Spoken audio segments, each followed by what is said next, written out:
ating pag-ugulayan ngayon ay papapatuloy natin sa ating series ko sa Hebreo. At tayo po ay nasa chapter 2, verse 5 hanggang 10 ng ating pag-ugulayan. Hebrews chapter 2, verse 5 to 10. Ito po ang salita ng Diyos, sapagkat hindi pinasakop ng Diyos sa mga anghel ang salibutang darating na siya naming sinasabi. Ngunit may nagpatunay sa isang dako na sinasabi, ano ang tao upang siya iyong alalahanin, o ang anak ng tao upang siya iyong pagmalasakitan. Siya ay ginawa mong mababa kaysa mga anghel ng sandaling panahon. Siya ay pinupungan mo ng kalulatian at ng karangalan. At siya ay nilagay mo sa ibabaw ng mga gawa ng iyong kamay. Pinasakop mo ang lahat ng bagay sa ilalim ng kanyang harapan. Nang masakop niya ang bawat bagay, wala siyang iniwan na hindi niya masasakop. Ngunit ngayon, ay hindi ba natin nakikita na masasakop niya ang lahat ng mga bagay, kundi nakikita natin si Jesus. Sa sandaling panahon, ginawang mababa kaysa mga anghel na ginawa dahil sa pagdurusa ng kamatayan ay pinutungan ng kalulatian at karangalan. Upang sa pamamagitan ng biyaya ng Diyos ay maranasan niya ang kamatayan alang-alang sa lahat. Sapagkat nararapat na ang Diyos na para sa Kanya at sa pamamagitan niya ay nagkaroon ng lahat ng mga bagay. Sa pagdadala ng maraming anak tungo sa kalulatian ay gawing sakdal ang tagapagpatatag ng kanilang kaligtasan sa pamamagitan ng mga pagdurusa. Tayo po ay matakila salamat sa pagkabasa ng inyong salita. Tunay po Panginoon, napakayaman ang inyong mga salita. Kung uubusin namin ang aming buhay, hindi namin marurok ang lahat ng marunungan gusto. Ngunit salamat sa inyong biyaya ay binibigay nyo kami ng mga kayamanan na aming napagbubulayan linggo-linggo. At ngayon, samahan niyo pumuli ang inyong iglesia at aming pagbubulay ng Panginoon. Ito po ang aming dalangin sa pangalan ng Jesus. Mainit po ba sa labas? At kung papakinggan nyo, titignan nyo sa labas, ating Facebook at sa iba pang mga balita ay meron pong katakutan sa tinatawag nilang climate change. At dahil po sa katakutan na ito, marami ang tila ano-ano ang ginagawa ang mga solusyon para mawala ang kanilang o ang climate change na kanilang tinatawag. Kaya ang iba, sinasabi nila, gumamit tayo ng papel na straw na papel, pero ibalot natin sa plastic kasi matutumihan. Yun ang mga solusyon ng mga tao ngayon. O kaya naman yung ibang solusyon, ipasaran natin yung isang pabrika natin. Pero hayaan lang natin magpatayo yung China ng 5 bagong pabrika kasi mas mura yung benta nila. Ang solusyon nila ay tanggalin natin ang mga pabrika natin, pero hayaan natin ang China. Ngayon kung titingnan po natin sa history, lalo na 50 years ago, meron pong katakutan din ng mga sinasabi ng mga tao. Ang sabi ng mga siyensya at mga eksperto ay papasok na daw ang mundo sa panibagong ice age. Pag sinabi pong ice age, malamig na malamig. Kailangan may gawin tayo. Kaya mag-donate kayo sa aming pundasyon. Pag hindi kayo nag-donate, hindi natin masusolusyonan ang problema ng pagdating ng ice age. Pero lumamig po ba 50 years ago? Hindi. Ngayon, last 10 years, meron pong panibagong katakutan na ibinigay ang mga eksperto at mga siyensya. Ang sabi nila, global warming na ang mundo, kailangan may gawin tayo, kaya mag-donate kayo sa aming foundation kasi kung hindi kayo mag-donate, masisira, magsuwawasak na ang ating mundo. Pagkatapos nila yun, biglang lumabig ng konti yung mundo, bumalik yung konting kalamigan. Kaya ngayon, ang sabi naman nila, hindi na natin alam kung anong nangyayari. Dati malamig, ngayon bigla na namang uminit, bigla na namang lalamig, siguro sa susunod. Kaya tawagin na lang natin siyang climate change. Pero kailangan may gawin tayo. Kasi kung wala tayong gagawin, mawawasak itong mundong ito. Kaya mag-donate na kayo sa aming pundasyon. So makikita niyo po yung laging sinasabi ng mga tao ito na kailangan meron tayong gawin. Kasi kung hindi tayo gagawa, mawawasak ang ating mundo. Bilhin nyo na ang aming mga windmills. Bumili na kayo sa amin ng aming mga solar panels. Bilhin nyo na lahat ng aming mga baterya. Kasi kung hindi kayo bibili, mawawasak ito. Yan ang pananakot ng mga eksperto. At ngayon, dahil sa hirap ng buhay, lalo na sa ating Pilipinas, ay mga politics, meron tayong mga tinatawag na messianic figures. Ano yung messianic figures? Ito po yung mga tao na iniisip natin na sila na ang makapagliligtas sa atin sa kahirapan sa buhay. Si Marcos na, si Duterte na, si Aquino na, o man si Tulfo, yung iba siguro si Pacquiao na, ang magliligtas o mag-aangat sa hirap ng buhay ng mga Pilipino. At kapag nainuplok itong taong messianic na ito, hindi natupad ang kanyang pangako, ang sasabihin naman ng mga tao, kung si fill in the blanks lang sana ang nanalo, ay maayos na sana ang aming buhay. 32 years old na po ako at itong paulit-ulit na nangyayari sa ating politika. Paglagay tayo siya na magbabago ng ating buhay, pag nandun na, sana si ano na lang. So, ang tao po, kung makikita natin, ay laging nakatuon ang mata sa mga tao. Tao ang sisira, tao ang magliligtas, tao. Kaya ang mensahe ko po ngayong umaga, ako na pala, hindi dapat natin ipagpalit ang tagapagtatag ng ating kaligtasan na si Kristo. Siya ang naghahari at maghahari sa mundo. Tingnan po natin sa kahulugan ng talata na ating binasa. Sa ating pag-aaral, nakita natin ang kadakilaan ni Kristo. Sinabi po doon sa chapter 1 ng Hebreo, siya ay mas dakila sa mga propeta ng mga nagdaan. Siya ang mas merong hawak na katotohanan. At nakita natin sa chapter 2 na siya ang mas dakila sa mga anghel. Kaya dito po sa ating text, muling dinadakila si Kristo. Sa Kanya po ipinagkaloob ang buong mundo at ang mundong darating. Ito ay hindi po ibinigay sa mga anghel. Sinabi po doon sa verse 5, tinan nyo sabi, sapagkat hindi ipinasakop ng Diyos sa mga anghel ang sanlibutang darating. Ang sanlibutang darating po dito ay hindi po hiwalay sa sanlibutang ating kinabubuhayan ngayon, pero makikita natin yan mamaya. Ang gusto kong makita dito natin, ang mahalaga po ngayon ay makita natin ang punto ng passage na kay Kristo po ibinigay ng Diyos Ama ang kaharian. Si Kristo ang maghahari, kay Kristo ibinigay ang kaharian. Sabi po dun sa verse 8 at verse 9, sabi dito, pinasakop mo ang lahat ng mga bagay sa ilalim ng kanyang mga paa. Nang masakop niyang bawat bagay, wala siyang iniwan na hindi niya nasasakop. Ngunit ngayon ay hindi pa natin nakikita nasasakop niyang lahat ng mga ibagay, sa verse 9, kundi nakikita natin sino? Si Jesus. At yun po yung sinabi sa Hebreo chapter 1 verse 1 to 2. Tingnan nyo, balikan lang natin kaunti. Pagbukasan nyo yung Biblia sa Hebreo chapter 1 verse 1 and 2. Ang sabi dito ng Panginoon ay ito. Noong unang panahon, ang Diyos ay nagsalita sa ating mga ninuno sa iba't ibang panahon, sa iba't ibang paraan sa pamamagitan ng mga propeta. Subalit sa mga huling araw na ito ay nagsalita siya sa atin sa pamamagitan ng anak. Sino yung anak? Kristo. Na kanyang itinalagang tagapagmana ng lahat ng mga bagay. So si Kristo, tagapagmana ng lahat ng bagay, kay Kristo ibibigay lahat ng mga bagay. Dalawang prinsipyo po ang makikita natin sa ating text. Una, ang kabiguan ng mga tao. Kabiguan ng mga tao. Sabi po sa verse 8 sa dulo, sabi niya, ngunit ngayon ay hindi pa natin nakikita nasasakop niya ang lahat ng mga bagay. Kung babalikan natin kung saan galing itong quote, makikita natin dun sa Awit chapter 8 na ito po ay tumutukoy sa mga tao. No? At ito po ay hindi tumutukoy kay Kristo mismo. Ang tinutukoy po doon ni David sa chapter 8 ng Awit ay mga pagpapala ng Diyos noong creation. Kung maalala natin sa Genesis, sino po nakapagbasa na ng Genesis? Sa Genesis ay nabasa natin doon na binigyan ng dominion ng Diyos ang mga tao. Sa kanila siyang maghahari, kaya si Adan nagpangalan ng mga iba't ibang mga hayop. Kasi sa kanya nga ibinigay yung pamamahala. So sa simula pa lang, ibinigay sa tao ang mundo para pamunuhan ang lahat ng nilikha ng Diyos. Ang problema, nagkasala ang tao. Kung nagkasala ang tao, ang kabuuan ng kanyang paghahari ay nawala. Kaya nga sinabi po ni John Calvin, nandiyan po sa inyong mga notes, ang sabi niya po dyan, dahil tumanggi siyang kilalanin at sambahin ng Panginoon, inalisan siya ng karapatang ibinigay sa kanya noon. Kaya nang lumayo si Adan sa Diyos dahil sa kasalanan, tama lang na mawala sa kanya ang mabubuting bagay na tinanggap niya.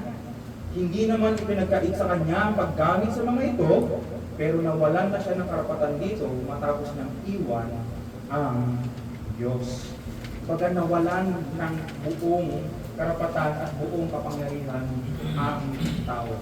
Anong palatandaan natin na nawalan tayo ng kapangyarihan? Sino po nakakaglan sa isang leon?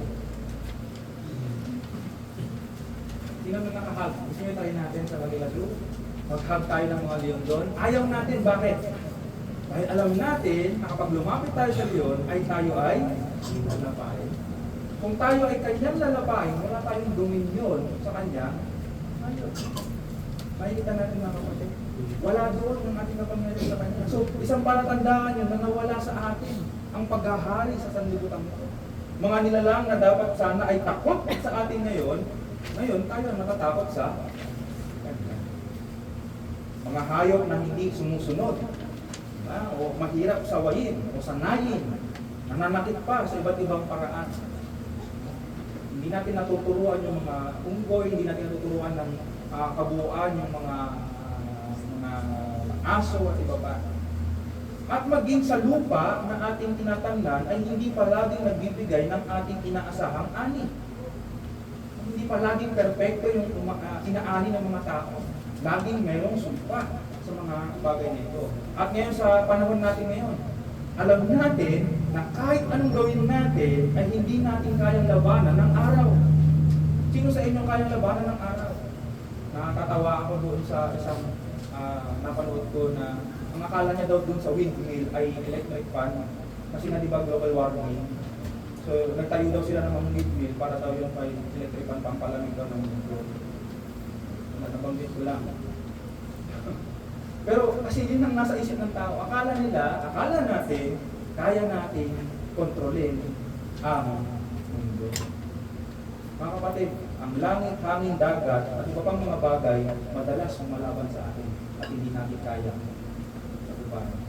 Hanggang ngayon, sa dami ng teknolohiya na meron tayo, hindi natin kayang pigilan yung mga bagyong pumapasok. Ang lagi lang sinasabi ng ating pag-asa ay binabantayan. Pero hindi kaya pigilan. So, meron ba tayong kapangyarihan bilang mga tao pagdating po? Ang sagot ko doon ay hindi tayo ang nag-aaral. Pero itong biyaya, dahil ang pangalawang prinsipyo ay may tagumpay si Kristo. May tagumpay si Kristo.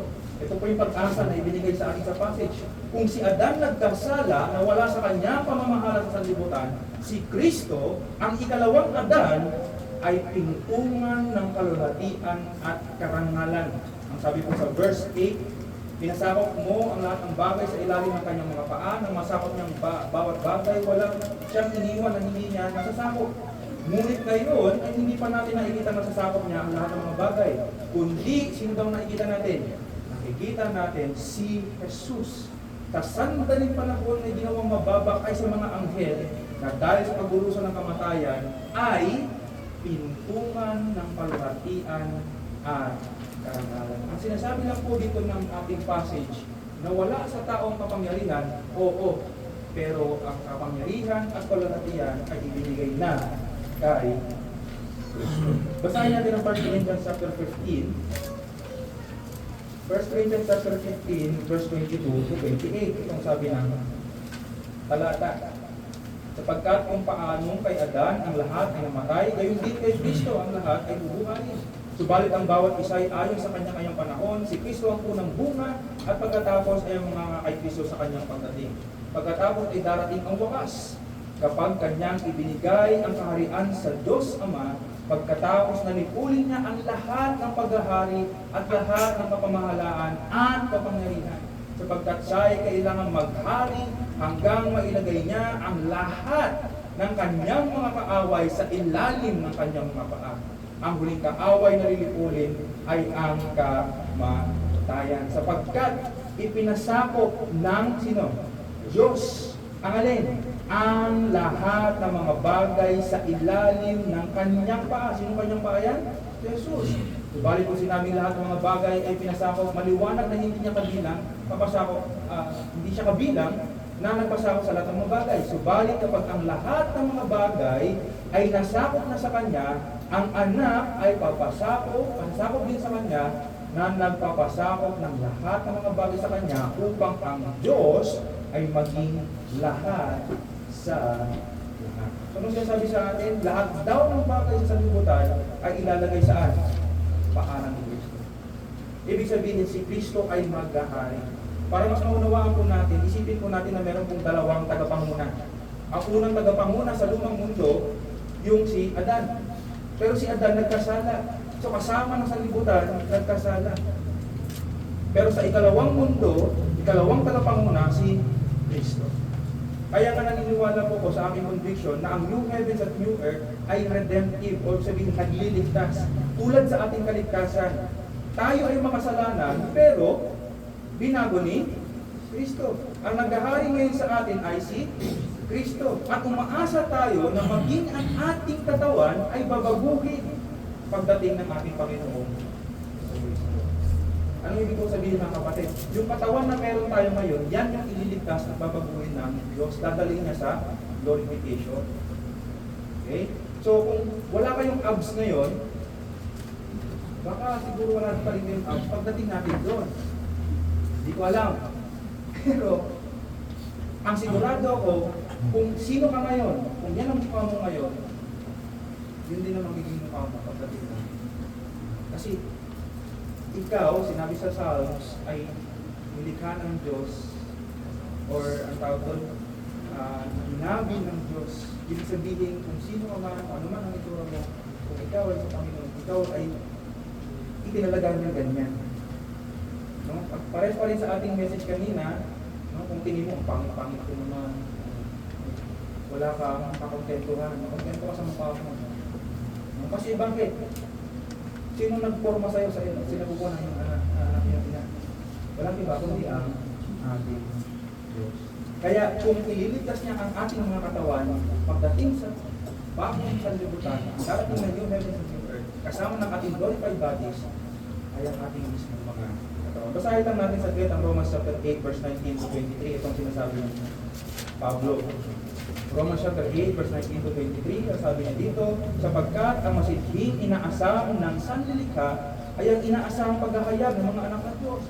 Sapagkat ang sanlilikha ay nasakop ng walang kabuluhan, hindi sa kanyang kalooban, kundi dahil doon sa sumangkop sa kanya, sa pag-asa na ang sanlilikha naman ay mapapalaya mula sa pagkaalipin sa kabulukan tungo sa kalayaan ng kalwalatian ng mga anak ng Diyos. So, kung paano tayo sa ating sariling katawan ay i-redeem ng Panginoon, ang sinasabi sa atin ni Pablo sa Romans chapter 8, maging ang sanlibutan ito ay i-redeem din niya. Ililigtas din niya. Anong implikasyon nito sa ating mga kapatid? Tayo ay nakikibahagi sa pamana or may pakikibahagi sa pamana nito. Sabi ni Calvin pareho, at dahil binigay ang buong pamana sa isang tao, natural lang na hindi kasali ang lahat ng iba pa. Dahil tayong lahat ay pinalaya sa kaharian ng Diyos, yung nagkasala, wala tayong karapatang kumuha ng pagkain inilaan ng Diyos para sa kanya sa sariling pamilya. Ngunit sa pamamagitan ni Kristo, tinanggap tayo sa pamilyang ito at binigyan din ng karapatang makibahagi para tamasahin natin ang buong mundo kasama ang pabor ng Diyos. So, sinabi ni Kristo sa ibang talata, siya ay maghahari. Pero ang pangako niya, kung kayo'y magtitiis, kasama ko kayo na maghahari. Saan tayo maghahari?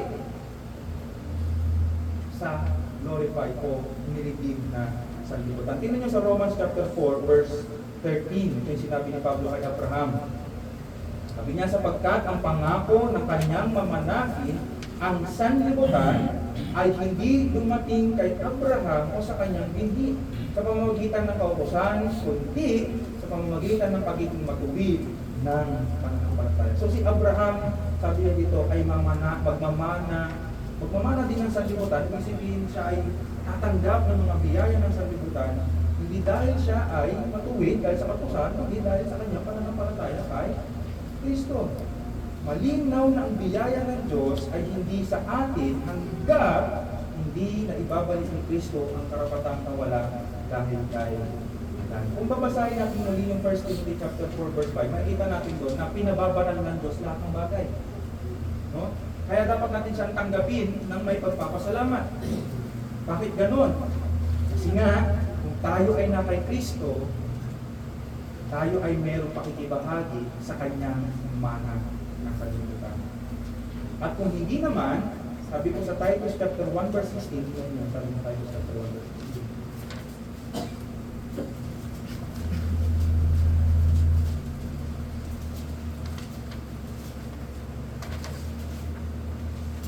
Sabi sa Titus chapter 1 verse 16, kung sabi ng talata, naangkin nilang kilala nila ang Diyos, ngunit sa pamamagitan ng kanilang mga gawa ay kinakailan nila.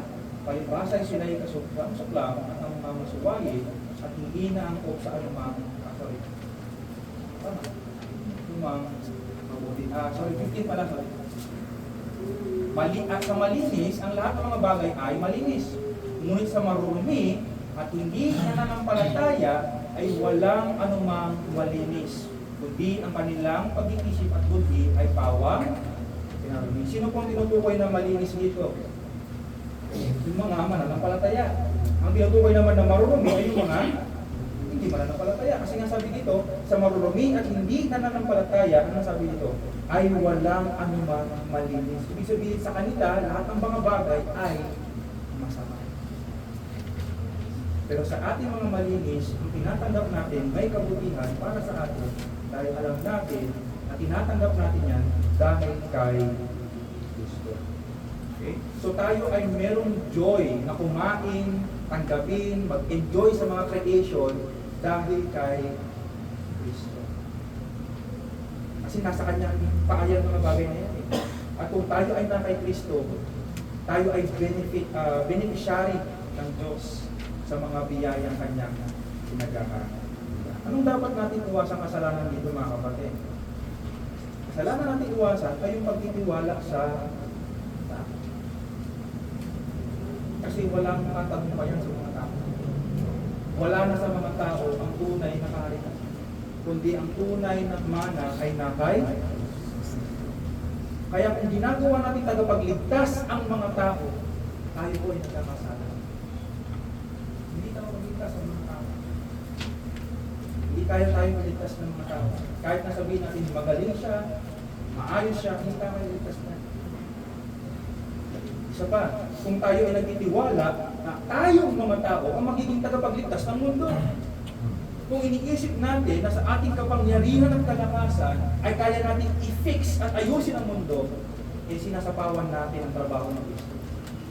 Dahil sino daw ang mag-aayos ng sanlibutan? Si Kristo. Kaya kung sasabihin natin, tayo ang mag-aayos, tayo ang magkukumpuni ng lahat ng mga sinangyan. Sinasapawan natin ang gawain ng Kristo. Kapagkat wala tayong kalakasan, at wala tayong kapangyarihan, maliban sa ipagkaloob ng Diyos. Kaya anong muna sa ating mga kapatid? Tumingin tayo kay Kristo ang tagapagtatag ng ating kaligtasan. Siya, sa Kanya ibinigay ang paghahari. Sa Kanya ibinigay, siya ang pinutungan ng kalulatian at karangalan. Siya ang tunay na tagapagligtas, siya ang tunay na tagapagmana, siya ang tunay na may kalakasan, siya ang tunay na naghahari at maghahari pa sa sanlibutan. Hindi ang tao. Tingnan nyo sa Philippians chapter 2, verse 6 to 11. Alam natin ang talatang ito. Philippians chapter 2, verse 6 to 11. Sabi nito na siya, bagamat nasa anyo ng Diyos, ay hindi niya itinuring ng isang bagay na dapat pang hawakan ng pagiging kapantay ng Diyos, kundi hinubaran niya ang kanyang sarili at ginuwa ang kanyang alipin na naging katulad ng tao at palibhasa ay natagpuan sa anyo ng tao. Siya ay nagpakababa sa kanyang sarili at naging masunurin hanggang sa kamatayan, maging sa kamatayan ay sa cross. Ito yung sabi sa verse 9. Verse 10, sorry. Verse 9. Kaya, siya naman ay itinaas ng Diyos. At siya ay binigyan ng pangalang higit sa lahat ng pangalan. Upang sa pangalan ni Jesus ay lumuhod ang bawat tuhod sa langit at saan?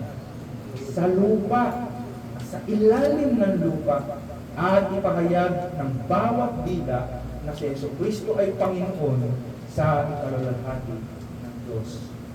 Maliwanag po dyan sa text na ating binasa. na si Kristo, ang pangalan niya ay higit hindi lang sa langit, kundi maging dito sa lupa. Kaya anong hamon sa ating mga kapatid? Tayo po ay magtiwala kay Kristo. Magtiwala tayo kay Kristo. Siya ang tagapagtatag ng kaligtasan. Siya ang nagdadala ng maraming anak tungo sa kalulatian. Siya ang may kalulatian at karangalan. Magtiwala tayo sa Kanya. Hindi tayo magtitiwala sa anumang tao, sino mang kakayanan ng tao, kundi tayo ay magtiwala kay Kristo. Pangalawa, kung si Kristo ang naghahari, dapat lang na ipangaral natin siya. Kaya ipangaral natin si Kristo sa Mateo chapter 28, verse 18 to 20. Ito po yung ating Great Commission. Sabi po sa Mateo chapter 28, verse 18 to 20. Sabi ng ating Panginoong Hesus,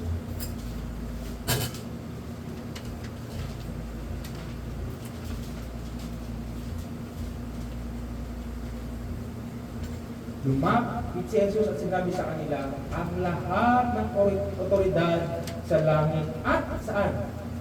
Sa ibabaw ng lupa ay ibinigay na sa akin. Kaya sa paghayo ninyo, gawin ninyong alagad ang lahat ng mga bansa. Nasaan ba yung mga bansa? Nasa lupa.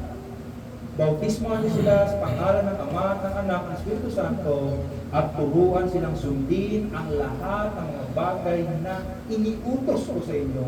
At narito, ako'y kasama niyo palagi hanggang sa katapusan ng panahon. Sino daw ang merong otoridad sa langit at sa lupa? Si Kristo Jesus. Kaya dapat siya ang ating ipangaral. Hindi po natin ipinapangaral ang takot sa climate change, mga kapatid. Hindi po natin ipinapangaral ang kung sino man ang politiko, paborito natin politiko. Ang ating ipinapangaral ay si Kristo. Ngayon, hindi ko po sinasabi na pabayaan natin ang mundong ating kinabubuhayan o mawalan tayo ng pakialam sa politika ng ating bansa. Ang nais kong ilagay natin sa isipan, ang tanging pag-asa ng mundo, ang pag-asa ng ating bansa ay si Kristo. Kaya ang tama kong pangangalaga sa ating mundo ay sa pamamagitan ng pamumuno ng Kristo. Ang tamang pamamahala sa bansa natin ay sa pamumuno ng Kristo. Kasi every time na tayo ay iiwas sa kanyang pamamahala, sa kanyang paghahari, hindi kailanman maayos. Bakit? Kasi nasa kanya po ang otoridad. Wala sa ating mga tao. Siya ang tagapagtatag ng kaligtasan, hindi lang po sa spiritual, kundi maging ng isang buhay. Tayo po ay